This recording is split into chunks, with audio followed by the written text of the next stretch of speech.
Sir ఇటు చూడండి sir ఒకసారి. నాని వెనకరా నాని.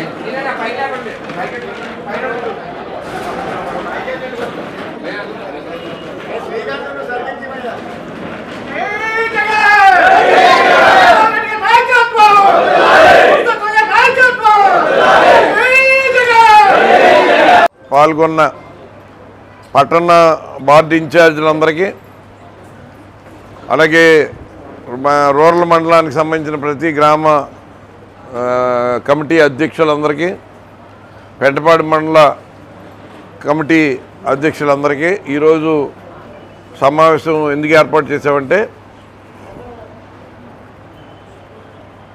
మన రాష్ట్ర వైఎస్ఆర్ కాంగ్రెస్ పార్టీ అధ్యక్షులు మాజీ ముఖ్యమంత్రి గౌరవనీయులు శ్రీ వైఎస్ జగన్మోహన్ రెడ్డి గారి ఆదేశాల మేరకు ఈ నెల 4వ తారీఖుకి, అంటే గత నెలల్లో జూన్ 4వ తారీఖున ఎన్నికల కౌంటింగ్ అయింది. అప్పటి వరకు 5 సంవత్సరాలు రాష్ట్ర ప్రజలందరూ కూడా గతంలో ఎప్పుడు చూడని పరిపాలన రాష్ట్రం అంతా జరిగింది. ప్రతి కుటుంబానికి న్యాయం జరిగింది అని ప్రతి ఒక్కళ్ళు, ప్రతి కుటుంబానికి లబ్ధి చేకూరిందని చెప్పిన సందర్భం మన గడప గడపకి వెళ్ళినప్పుడు. అటువంటి పరిస్థితిని ఇవాళ అధికారంలో ఉన్న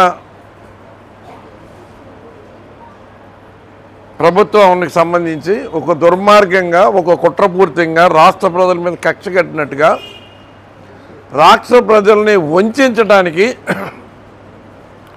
అప్పటి వరకు ఈ రాష్ట్రం సంక్షేమ పరిపాలన జరుగుతూ ఉంది.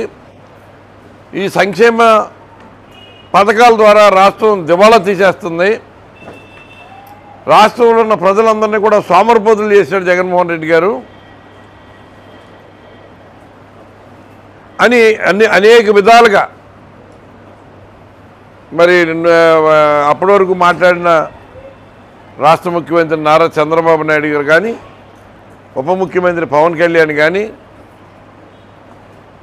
చంద్రబాబు నాయుడు గారి కుమారుడు లోకేష్ కానీ రాష్ట్ర ప్రజలకి ఎన్ని అబద్ధాలు చెప్పారో. అప్పటి వరకు ఆర్థిక పరిస్థితి దివాళా తీస్తుందని చెప్పిన నోటుతోటే మళ్ళీ ఎలక్షన్కి 6 నెలల ముందు నుంచి సూపర్ 6 అని, సూపర్ 7 అని,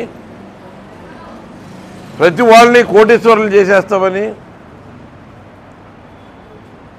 అనేక హామీలు ఇచ్చి అప్పటి వరకు ప్రజలు సంతోషంగా ఉన్నారు. కానీ మనం అమ్మఒడి ఇంటికి ఒకరికి ఇస్తే ఎంతమంది పిల్లలు ఉంటే అంతమందికి ఇస్తామంటే ప్రతి కుటుంబం ఇంట్లో ఉన్న తల్లికి ఏదో ఆశ పుట్టింది.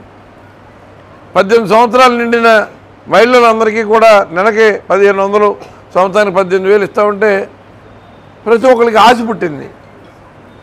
రైతులకి అప్పటికి మనం 13,500 ఇస్తుంటే 20,000 ఇస్తామంటే రైతులకు ఆశ పుట్టింది.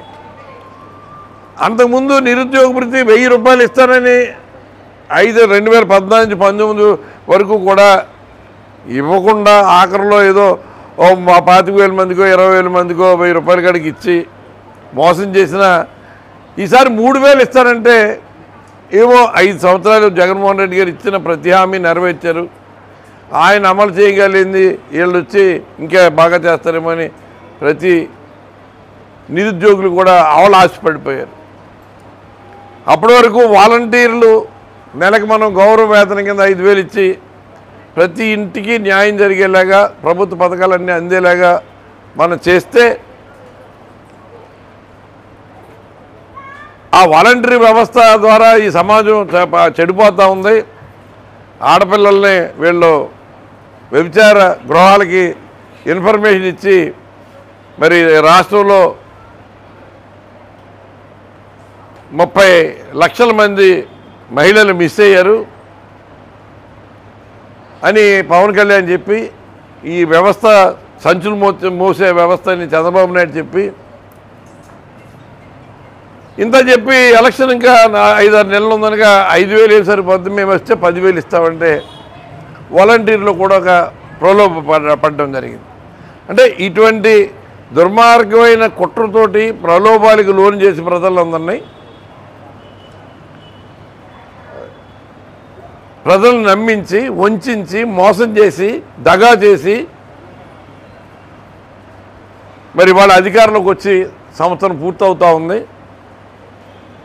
సంవత్సరం పూర్తయినా ఇచ్చిన ఒక్క హామీ కూడా కనీసం సంవత్సరానికి 3 సిలిండర్లు ఇస్తామన్న హామీ ఈ సంవత్సరం అంతా కలిపి ఒక సిలిండర్ ఇచ్చి తారీఖున పెద్ద ఎత్తున మన ఇక్కడే సమావేశమై మన పార్టీ కార్యాలయం నుంచి ఇప్పుడే మన పట్టణ అధ్యక్షుల వారికి కూడా ఆదేశించడం జరిగింది. డిఎస్పీకి ఇలాగ మేము ఊరేగింపుగా వచ్చి రిప్రజెంటేషన్ ఆర్డీఓకి ఇస్తాం. మా ఊరేగింపుకిను అలాగే ఒక మైక్ పర్మిషన్ మాకు ఇవ్వాల్సిందని ఒక మధ్య పెట్టండి. వాళ్ళు మైక్ పర్మిషన్ ఇస్తారా ఏమి ఇస్తారా ఎవరో వేరే విషయం. దానికి సంబంధించి వాళ్ళు ఏదో గొప్పలు చెప్పుకోవడానికి ఈ సంవత్సర కాలంలో ఏం పొడి చేసామని వాళ్ళు సంబరాలు చేసుకుంటున్నారో ప్రజలు చూస్తారు. మనం ప్రజల కోసం వాళ్ళకి న్యాయం జరిపించడానికి మనం చేసే దాంట్లో నిస్వార్థంగా చేసే మన ఏదైతే మనం పోరాటం చేస్తాం